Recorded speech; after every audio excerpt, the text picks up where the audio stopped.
الحمد لله رب العالمين والصلاة والسلام على سيد الأنبياء والمرسلين أما بعد فأعوذ بالله من الشيطان الرجيم بسم الله الرحمن الرحيم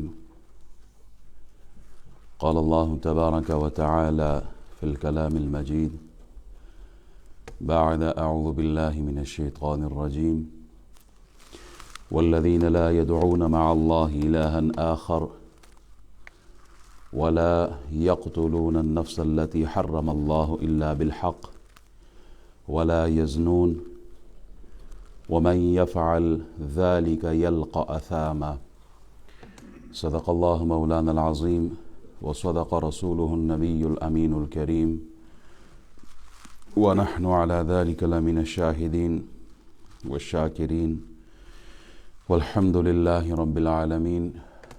تمام خوبیاں، حمد، ثنا، تسبیح، تحلیل، تقدیس، تمجید، کبریائی، بڑائی، بزرگی اللہ جل وعلا کے لیے ہے جو ہم سب کا خالق ہے، مالک ہے، رازق ہے۔ درود سلام بے حد بے حساب اس ہستی پر جو ہم سب کے آقا و مولا ہیں، امام الانبیاء ہے، رحمت للعالمین ہے، شفیع المذنبین ہے، خاتم النبیین ہے۔ اللہ کریم کے حضور دعا گو ہوں، مالک و مولا ہمارا اول وقت میں آنا، بیٹھنا، سننا، سنانا اپنی پاک بارگاہ میں قبول اور منظور فرمائے۔ احباب ذی وقار، یہ دنیا ایک امتحان گاہ ہے۔ یہ الدنیا مزرعۃ الآخرہ، یہ آخرت کی کھیتی ہے۔ جو یہاں بوئے گا وہی کاٹے گا، جتنی محنت کرے گا اتنا ہی اسے اجر ملے گا، اتنا ہی اسے پھل ملے گا۔ دنیا میں آنا اور پھر دنیا سے جانا اللہ کی حکمتوں میں سے حکمت ہے۔ پچھلے دنوں مسجد میں تین پھوڑیاں ایک ساتھ رہی ہیں، اور یہ ہمیں ایک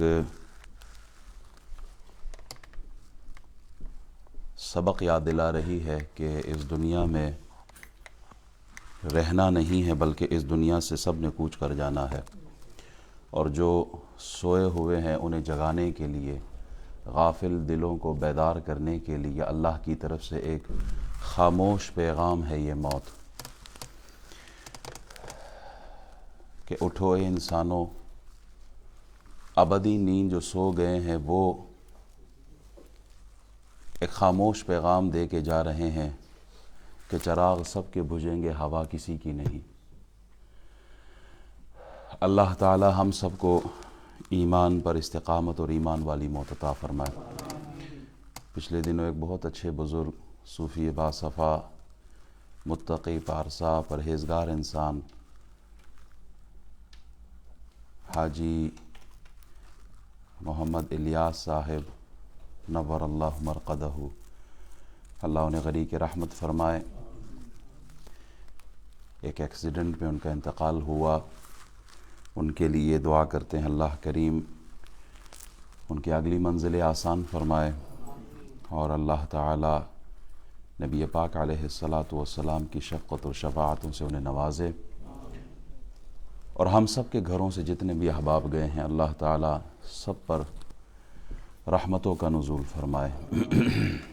میں انشاءاللہ سورہ فرقان کی جو آیات جس کی تفسیر ہم تقریباً آیت نمبر 68 69 پر آج کلام ہوگا، تو عباد الرحمن کی صفات میں سے ہم نے کچھ صفات کو پڑھ لیا ہے، سن لیا ہے کہ عباد الرحمن کون ہوتے ہیں، اللہ والے کون ہے۔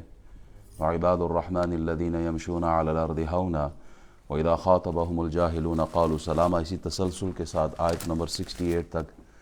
عباد الرحمن وہ ہوتے ہیں جن میں عاجزی ہے، انکساری ہے، عباد الرحمن کی دوسری صفت یہ ہے کہ ان میں حلم ہے، تیسری صفت یہ ہے کہ وہ تہجد گزار ہوتے ہیں، ایک اور صفت یہ ہے کہ ان میں خدا خوفی ہوتی ہے، اگلی صفت یہ کہ وہ اسراف نہیں کرتے، کنجوسی بخیلی نہیں کرتے۔ آج چھٹی صفت ہم سنیں گے اور وہ اس آیت میں جس کا ذکر ہوا ہے والذین لا يدعون مع اللہ الہا آخر، وہ اللہ کے ساتھ کسی دوسرے معبود کو نہیں پوجتے، وہ شرک نہیں کرتے، اللہ کو ایک مانتے ہیں، اللہ کو احد مانتے ہیں، اللہ کی ذات و صفات میں شرک نہیں کرتے۔ ولا يقتلون النفس التي حرم اللہ الا بالحق، اور اس جان کو جس کی اللہ نے حرمت رکھی ناحق نہیں مارتے، وہ قتل نہیں کرتے۔ پھر ولا یزنون، اور وہ زنا نہیں کرتے، بدکاری نہیں کرتے۔ ومن یفعل ذلک یلقى اثاما، اور جو یہ کام کرے وہ سزا پائے گا۔ اس ایک آیت میں 3 طرح کی برائیوں کا ذکر ہے کہ جو عباد الرحمن ہیں، اللہ کے بندے ہیں، وہ برائیوں سے اجتناب کرتے ہیں، برائیوں سے اپنے آپ کو بچاتے ہیں، ہر طرح کی برائی سے خود کو بچاتے ہیں۔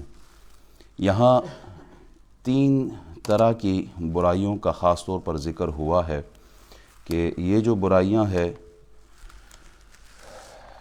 عرب معاشرے میں اس وقت نزول قرآن کے وقت یہ برائیاں بہت عام تھیں۔ کون سی برائی؟ 360 بت تو صرف خانہ خدا کے اندر رکھے ہوئے تھے، بت پرستی کرتے تھے، ایک یہ برائی تھی۔ دوسری برائی یہ تھی کہ وہ زنا کو عام سمجھتے تھے، معمولی سمجھتے تھے، اور بدکار عورتوں نے اپنے گھروں پر کالے جھنڈے لگائے ہوئے ہوتے تھے جو دعوت گناہ دیتے تھے۔ اور تیسری برائی وہ یہ تھا کہ وہ قتل کرنا ایک عام سی بات سمجھتے تھے۔ تو بالخصوص یہ ہم ہمیشہ سے سنتے آ رہے ہیں کہ بچیوں کو وہ زندہ درگور کر دیا کرتے تھے، بچی پیدا ہوتی تھی تو اسے زندہ درگور کر دیا۔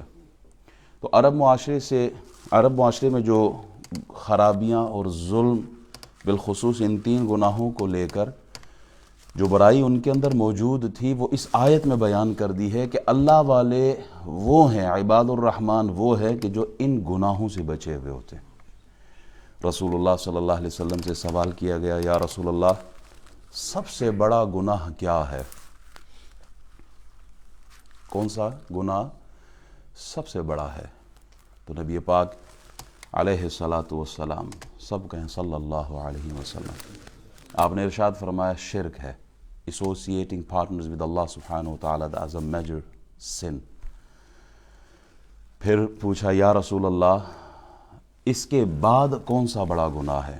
تو آپ علیہ السلام نے ارشاد فرمایا اپنی اولاد کا قتل، اپنی اولاد کو مار دینا۔ پھر پوچھا یا رسول اللہ اس کے بعد کون سا بڑا گناہ ہے؟ فرمایا اپنے ہمسائے کی بیوی سے بدکاری کرنا۔ پھر آپ علیہ السلام نے یہی آیت تلاوت فرمائی، والذین لا يدعون مع اللہ الہا آخر ولا يقتلون النفس التي حرم اللہ الا بالحق ولا یزنون۔ تو قتل بہرحال بہت بڑا گناہ ہے، لیکن اپنے بچے کو، اپنی اولاد کو مارنا بہت ہی سنگین گناہ ہے، بہت بڑا گناہ ہے۔ بدکاری ویسے بہت بڑی ایک نحوست ہے، بیماری ہے، گناہ ہے، ظلم ہے، لیکن اپنے ہمسائے کی بیوی کے ساتھ بدکاری، اسے بہت ہی بڑا گناہ کہا گیا ہے، بہت بڑا ظلم کہا گیا ہے، کیونکہ اسلام تو کہتا ہے کہ ہمسائے کے عزت اور ناموس پر پہرہ داری ہے۔ آپ اپنے ہمسائے کی عزت پر، ناموس پر پہرہ دیں، آپ اس کی عزت کی حفاظت کریں، نہ کہ آپ خود اس کی عزت کے در پہ پڑ جائیں، آپ خود اس کی عزت کو تار تار کر دیں۔ تو اسلام اس چیز کو پسند نہیں کرتا۔ احباب، میں آج جو کلام کروں گا وہ آیت کے پہلے حصے پر ہے، جو اگلے 2 موضوعات ہیں انشاءاللہ اس کو ہم کنٹینیو رکھیں گے۔ آج جو موضوع رکھا ہے وہ ہے اللہ کی وحدانیت پر۔ اللہ احد ہے، اللہ صمد ہے، لم یلد ولم یولد ہے، ولم یکن لہ کفوا احد ہے، عقیدہ توحید۔ عقیدہ توحید کو اسلام میں خاص اہمیت حاصل ہے۔ اب غور کریں کہ کوئی درخت سرسبز و شاداب نہیں ہو سکتا جب تک کہ اس کی جڑ سلامت نہ ہو۔ اگر جڑ سلامت ہے تو درخت پر آپ کو پھل بھی نظر آئیں گے، پھول بھی نظر آئیں گے، سبزہ بھی نظر آئے گا، تنے بھی نظر آئیں گے، پتے بھی نظر آئیں گے۔ اگر جڑ ختم ہو جائے، جڑ سوکھ جائے، رس جو ہے وہ تنے تک نہیں پہنچتا، جس کی وجہ سے وہ خشک ہو جاتا ہے۔ کسی بھی عمارت کی تعمیر آپ دیکھیں تو اس کی بنیادوں پر بہت محنت کی جاتی ہے۔ جتنی بڑی عمارت، بڑی بلڈنگ بنائیں گے آپ، اس کے بیس کو اتنا ہی سٹرونگ، اتنا ہی مضبوط رکھیں گے۔ عمارت کے اندر اگر روشن دان نہ ہو، کھڑکی نہ ہو، دروازے نہ ہو، تب بھی ان کے بغیر عمارت کا وجود ممکن ہے، لیکن بیس نہ ہو، بنیاد نہ ہو تو عمارت کا وجود ممکن نہیں ہو سکتا۔ انسان آنکھ، کان، زبان، ناک، ان کے بغیر زندہ رہ سکتا ہے، اگرچہ زندگی کا مزہ کوئی نہیں۔ آنکھ نہ ہو آدمی دنیا کے نظارے نہیں کر سکتا۔ آنکھ نہ ہو تو بیت اللہ کو نہیں دیکھ سکتا، کتاب اللہ کو نہیں دیکھ سکتا، ماں باپ کے چہرے کو نہیں دیکھ سکتا جن کا دیکھنا ثواب۔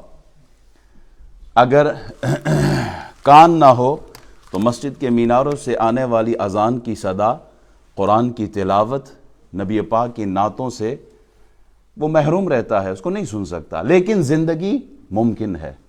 کان سننا بھی سکتا ہو لیکن زندہ رہ سکتا ہے، زبان سے بولنا بھی سکتا ہو لیکن زندہ رہ سکتا ہے، پاؤں نہ ہو، چل نہ سکتا ہو، لیکن زندگی ممکن ہے۔ لیکن وجود کے اندر اگر دل نہ ہو تو پھر وجود سلامت نہیں، پھر ہم اس کو قبرستان میں دفنا دیتے ہیں۔ دل کام کرنا چھوڑ جائے تو روح نہیں ہے، اور روح نہیں ہے جسم کے اندر تو پھر وہ بے جان ہے۔ اسی طرح اسلامی عقائد میں اگر عقیدہ توحید کو نکال دیا جائے تو یہ بے جان ہو جاتا ہے، جسم ختم ہو جاتا ہے۔ بنی الاسلام علی خمس، اسلام کی بنیاد 5 چیزوں پر ہے۔ کیا ہے؟ شہادہ اللہ الہ الا اللہ وان محمد رسول اللہ صلی اللہ علیہ وسلم۔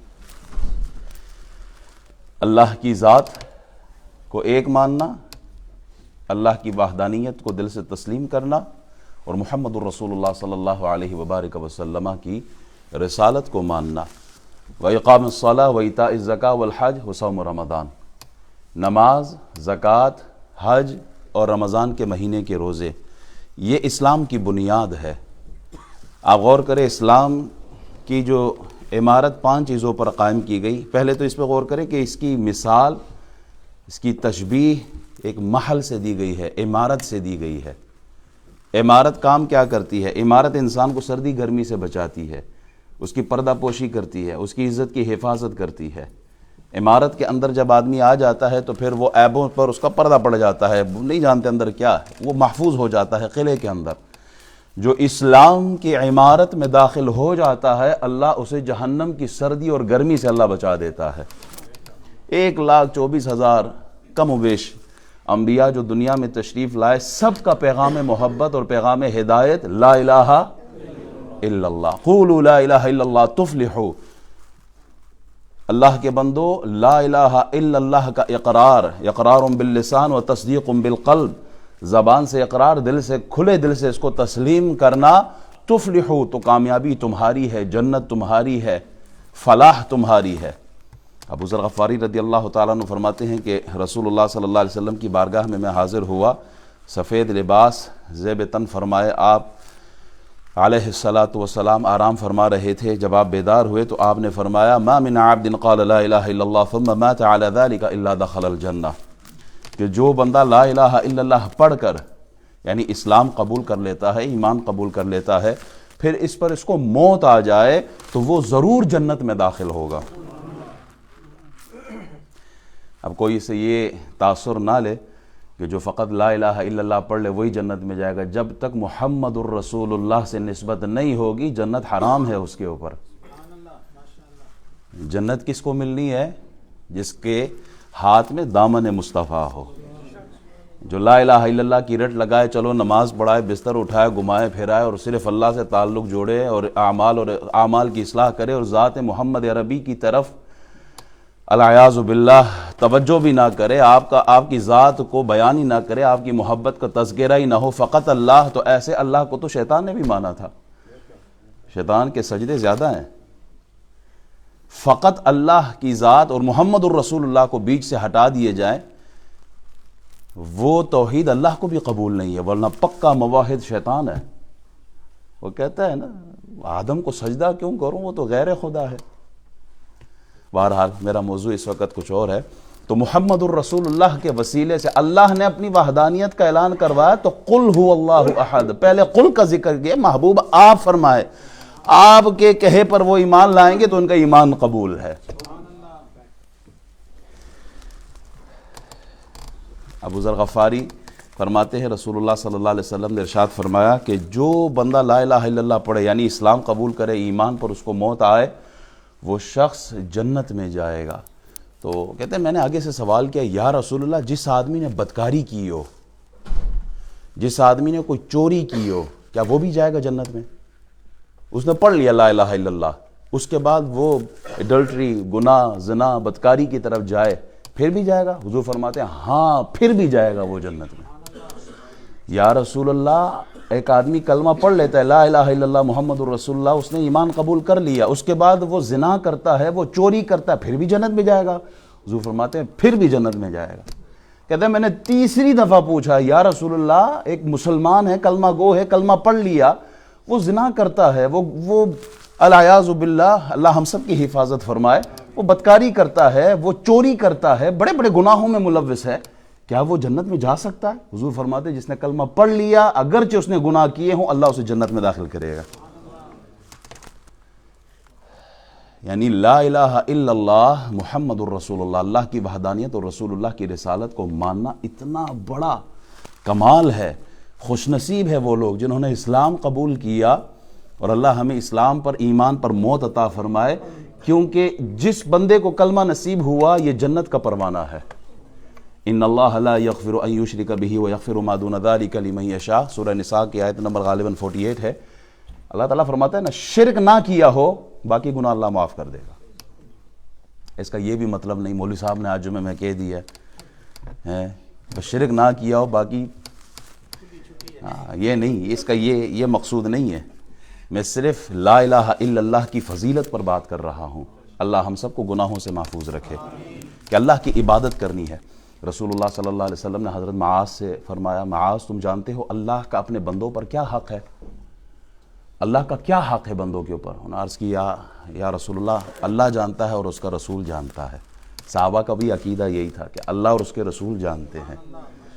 یہ تو آج 1400 سال کے بعد لوگوں نے عقیدہ گڑھا ہے کہ نبی کو تو دیوار کے پیچھے کا بھی نہیں پتہ۔ رسول اللہ کے صحابہ کا یہی ایمان تھا کہ اللہ جانتا ہے اور اللہ کا حبیب جانتا ہے۔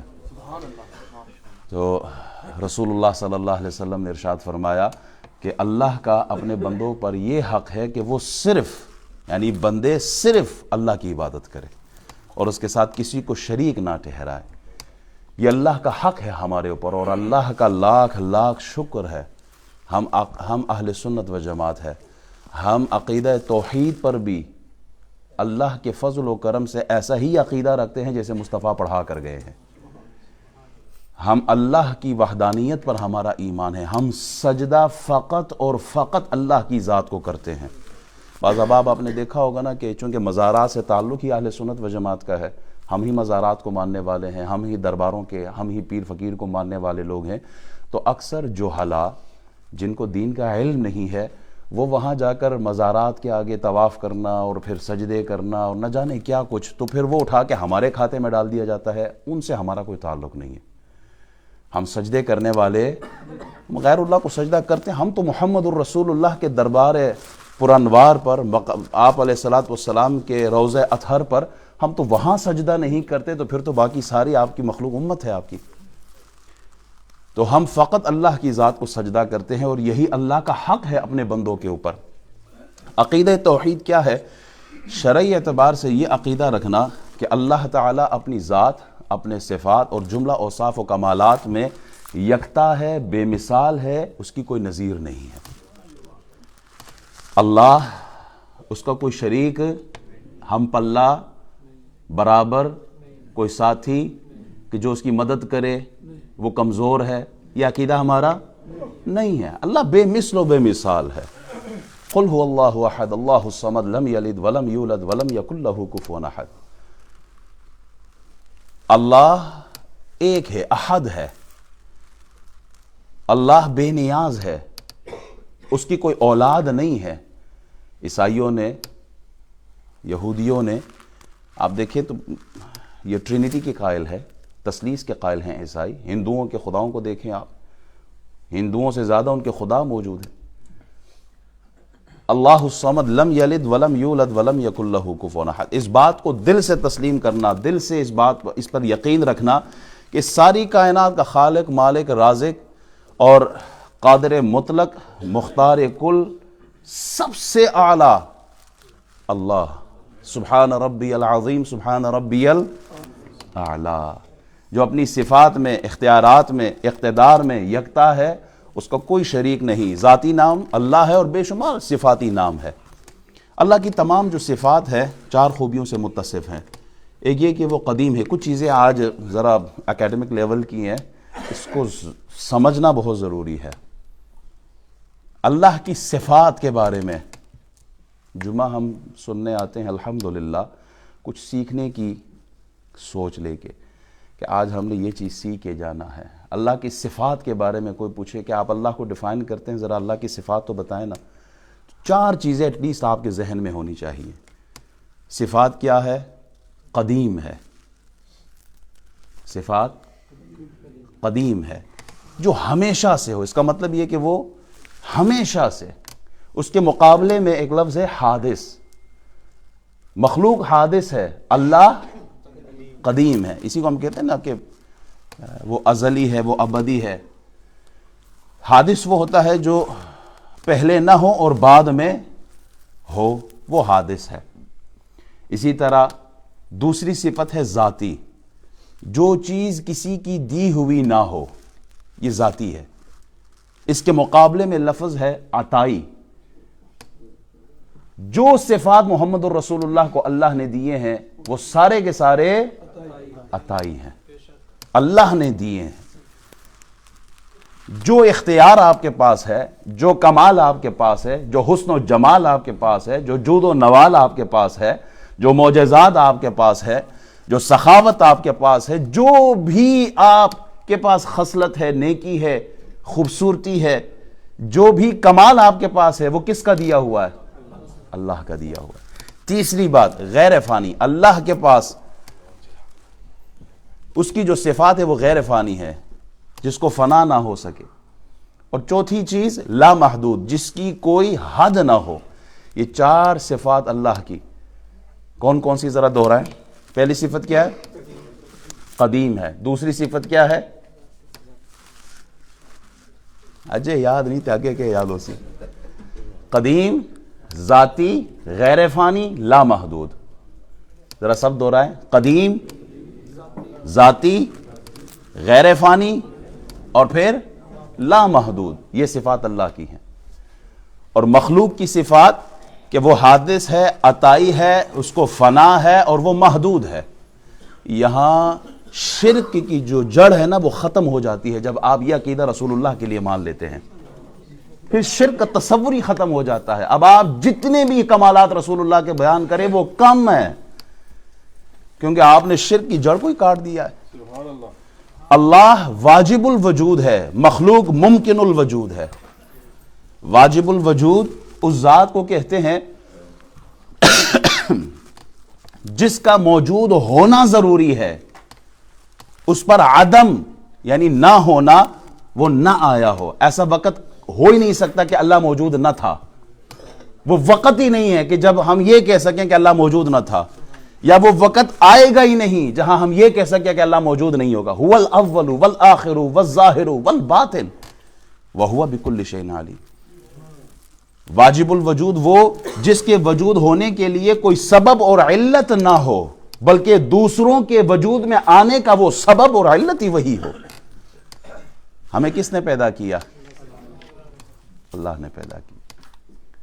ہمارا وجود اگر ہے تو وہ اللہ کی دی ہوئی، یہ جو ہمارا کائنات کا وجود ہے، یہ کائنات کو وجود اللہ نے دیا، یہ اسی کو ممکن الوجود کہتے ہیں، جو پہلے نہ تھا اور بعد میں آیا. ایک وقت ہوگا کہ پھر نہیں ہوگا. تو خالق وہ جو واجب الوجود ہے. اللہ کی ذات کیا ہے؟ واجب الوجود. اور مخلوق ممکن الوجود. یہ ٹرمز آپ نے یاد رکھنی ہے. اگلے جمعے میں نے پوچھنا ہے آپ لوگوں سے. منکرین خدا کے دو طبقے ہیں، ایک ہے ایتھیسٹ، ایک ہے مشرک. یہ دہریے، کمیونسٹ، ایتھیسٹ، یہ وہ ہوتے ہیں کہ جو اللہ کی ذات کو مانتے ہی نہیں ہیں. وہ کہتے ہیں یہ نظام جو چل رہا ہے یہ خود بخود چل رہا ہے، یہ سورج، یہ چاند، یہ درخت، یہ دریا، یہ بس چل رہے ہیں ایک سسٹم کے تحت، اس کو کوئی چلانے والا نہیں ہے. ایک ہے مشرک جو ایک سے زیادہ خداؤں کو مانتا ہو. میں نے ابھی کہا نا کہ عیسائی یہ تثلیث کے قائل ہیں، ٹرینٹی کے قائل ہیں، 3 خدا انہوں نے بنا لیے. یہودیوں نے بھی یہی عقیدہ گڑا ہے، ہندوؤں کا بھی یہی، دیگر جو مذاہب ہیں ان کے ہاں یہی ہے. لیکن ہم مسلمان، ہمارا عقیدہ قل هو اللہ احد پر کی بنیاد پر ہے. اللہ ایک ہے. وہ خلیفہ ہارون رشید کے دربار میں کسی دہریے نے نا چیلنج کر دیا مسلمانوں کو کہ لاؤ ثابت کرو کہ تمہارا خدا ہے. امام اعظم کے ساتھ وقت مقرر ہوا، بہرحال امام اعظم لیٹ ہوئے، پھر آئے. لیٹ کیوں ہوئے؟ کہا میں دریا کے کنارے پہنچا تو میں انتظار میں تھا، کوئی کشتی نہیں آئی، تو دیکھا درخت جو تھا وہ خود بخود کٹا، لکڑیاں تختے بن گئے، تختے میں خود بخود میخیں لگیں، کیلیں لگیں، اور وہ آئے میرے پاس، کشتی جھکی، میں بیٹا، اور پھر مخالف سمت میں کشتی خود بخود چلنے لگی، اور پھر مجھے کنارے پہ پہنچا دیا، تو میں جا کے یہاں پہنچا ہوں، لیٹ ہو گیا. وہ دہریہ جو تھا، ایتھیسٹ تھا، وہ کہتا تھا پہلے تو میں مناظرہ کرنے کے لیے تیار تھا، لیکن ان میں تو مناظرہ کرنے کی اہلیت ہی نہیں ہے، تو کوئی پاگل آدمی ہے. یہ کیسے پاسبل ہے کہ درخت خود کٹ کے تختے بنا، کشتی بنا، میخیں لگی، رنگ و روغن ہوا، اور خود آئی، پھر مخالف سمت میں بغیر کسی ملاح کے، چلانے والے کے، کشتی مخالف سمت میں آ کے چلا کے ان کو یہاں پہنچا دیا. How is it possible? یہ پاسبل ہی نہیں ہے.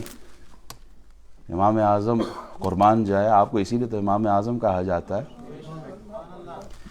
میں کہا دیکھو ملاح کے بغیر کشتی نہیں چل سکتی. یہ لوہا خود بخود تلوار نہیں بنتا. یہ باغ جو لگے یہ مالی کے بغیر خود اس میں یہ خود نہیں سنورتے. یہ مزدور کے بغیر کارخانہ نہیں چلتا. اب یہ چلانے والا کوئی ہے نا. ایک کشتی بغیر ملاح کے نہیں چل سکتی، تو اتنا بڑا نظام، چاند کا، سورج کا، دریاؤں کا، سمندروں کا، درختوں کا، انسانوں کا، جانوروں کا، اتنا بڑا نظام خود بخود چل رہا ہے. کوئی نہیں ہے چلانے والا. ہے کوئی تو ہے جو نظام ہستی چلا رہا ہے، وہی خدا ہے، وہی خدا ہے. نعرہ تکبیر، نعرہ رسالت، نعرہ تحقیق، فقہائے امت، خطیب ملت حضرت علامہ قاری جمیل احمد غزنوی نقشبندی، مسلک اہل سنت. امام شافعی سے کسی نے پوچھا نا کہ حضرت اللہ ہے؟ کہا بالکل ہے. کیا اس کے ایگزسٹنس پر، اس کے وجود پر کوئی دلیل ہے؟ ہم نے کہا یہ شتوت کا درخت ہے. آپ شتوت کے درخت کے پاس کھڑے تھے. کہا یہی یہ درخت جو ہے یہی دلیل ہے. کہا حضور سمجھ نہیں آئی. کہا یہ شتوت کے درخت کو دیکھو، کیڑا کھاتا ہے تو وہ ریشم بناتا ہے، ہرن کھاتا ہے تو وہ مشک دے دیتا ہے، بکری کھاتی ہے تو وہ دودھ دیتی ہے، شہد کی مکھی آتی ہے تو پھر وہ شہد دیتی ہے. اب مٹیریل ایک ہے، رزلٹ جو ہے، پروڈکٹ جو ہے وہ کیا ہے؟ الگ الگ ہے. کہا اس ایک مٹیریل کے اندر یہ تاثیر کس نے رکھی ہے کہ پروڈکشن مختلف آ رہی ہے؟ کہا وہی خدا ہے جس نے نظام بنایا. کوئی تو ہے بنانے والا. ایک عرب بدو جو تھا وہ صحرا کی طرف نکلا نا، وہ تو آگے نکل گیا، بڑا خوش ہوا کہ آج میں اس جگہ پر آ گیا ہوں، ریکارڈ بنا دیا، کوئی یہاں نہیں آیا. دیکھا کہ انسان کے قدموں کے نشان ہیں، اور وہ اونٹ کی جو ہے وہ مینگنیاں پڑی ہوئی ہے، کوئی گوبر لید اور گدھے کا پڑا ہوا ہے. تو چپ ہو گیا. کہا نہیں، یہ نشان بتا رہے ہیں کہ مجھ سے پہلے بھی کوئی اس مقام تک پہنچا ہے. پھر خود ہی سوچ کر کہتا ہے کہ یہ اللہ کی نشانیاں ہے. سنوریہم آیاتنا فی الآفاق. یہ آپ ذرا غور کریں نا، یہ زمین، یہ آسمان، یہ پہاڑ، یہ درخت، یہ دریا، یہ سمندر، یہ پتھر، یہ کیا ہے؟ یہ اللہ کی نشانیاں ہیں جو اس کے وجود پر دلیل ہے کہ ہے کوئی بنانے والا ان سب کو، یہ ان سب کی نشانی پر دلیل ہے۔ ہم محسوس کر سکتے ہیں، جسم کے اندر درد ہو، درد نظر لیکن محسوس، پھول کے اندر خوشبو نظر نہیں آتی لیکن اس خوشبو کو محسوس کرتے ہیں۔ انسان کے وجود میں عقل ہے، عقل نظر لیکن اس کو محسوس کرتے ہیں۔ آکسیجن ہے، کوئی انکار کر سکتا ہے؟ کوئی انکار نہیں، لیکن نظر آ رہا ہے؟ کسی کو نظر نہیں آ رہا۔ انسان کے وجود کے اندر روح موجود ہے لیکن روح نظر نہیں آتی۔ یہ ساری کی ساری دلیل اس بات پر ہے کہ اللہ کی ذات موجود ہے اور وہی سب کچھ دینے والا ہے۔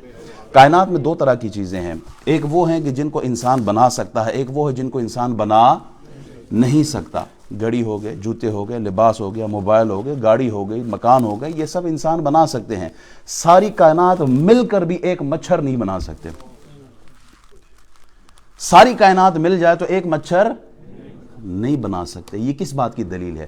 کہ اس مچھر کو بنانے والی کوئی الگ ہستی ہے۔ ایک سائنسدان جو ہے وہ 100 روبوٹ بنا سکتا ہے، 100 سائنسدان مل بھی جائے تو وہ ایک انسان کو نہیں بنا سکتے۔ کیوں؟ اس بات پر دلیل ہے کہ انسان کو بنانے والی کوئی اور ہستی ہے۔ اللہ نے چیلنج کیا ہے، سارے انس اور جن مل جاؤ، قرآن کی ایک صورت لے کر آ جاؤ، نہیں لا سکتے۔ کیوں؟ اس صورت کو، اس قرآن کو بنانے والی وہ ہستی ہے کہ جس کے مقابل میں کوئی نہیں ہے۔ ایک مصنف 100 کتابیں بنا سکتا ہے، 100 مصنف اکٹھے بھی ہو جائے تو قرآن کی سورہ کوثر نہیں لا سکتے۔ یہ دلیل اس بات پر ہے کہ اللہ موجود ہے۔ یَهَبُ لِمَن يَشَاءُ إِنَاثًا وَيَهَبُ لِمَن يَشَاءُ الذُّكُورَ أَوْ يُزَوِّجُهُمْ ذُكْرَانًا وَإِنَاثًا وَيَجْعَلُ مَن يَشَاءُ عَقِيمًا۔ سورہ شورى کی آیت نمبر 49-50 ہے۔ اللہ بیٹے دینے والا ہے جسے چاہتا ہے، اللہ بیٹیاں دینے والا ہے جسے چاہتا ہے، اللہ بیٹے بیٹیاں دونوں دینے والا ہے جسے چاہتا ہے، اور اللہ جسے چاہے بانجھ بھی رکھ دیتا ہے، کچھ بھی نہیں دیتا۔ لوط علیہ السلام کو اللہ نے فقط بیٹیاں دی تھیں، شعیب علیہ السلام کو اللہ نے فقط بیٹیاں دی تھیں، بیٹے کوئی نہیں تھے۔ ابراہیم خلیل اللہ کو اللہ نے فقط بیٹے دیے تھے، بیٹیاں کوئی نہیں تھی۔ محمد الرسول اللہ کو اللہ نے صاحبزادے بھی دیے تھے، شہزادے بھی دیے تھے، اور اللہ نے شہزادیاں بھی عطا فرمائی تھی۔